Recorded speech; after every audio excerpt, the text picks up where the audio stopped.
2025 නොවැම්බර් මාස 2 වන දින යටිඅන්තොට කිරිපෝරුව වත්තේ පිහිටි රබර් කිරි සැකසුම් කම්හල තුල යන්ත්‍රයක් පුපුරා යාමෙන් වයස අවුරුදු 25ක අවිවාහක තරුණයෙක් මරණයට පත්විය.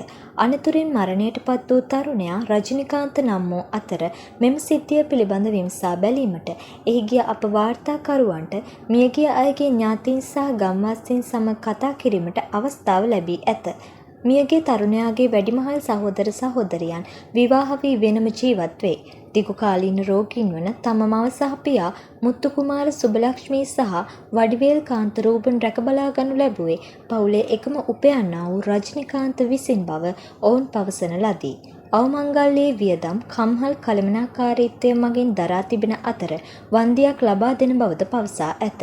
මෙම මරණය සම්බන්ධව නොවැම්බර් මාස 10 වනදා උසාවියට පැමිණෙන ලෙස දන්වා ඇති බවත් රජනිකාන්තගේ සහෝදරයා පවසන ලදී.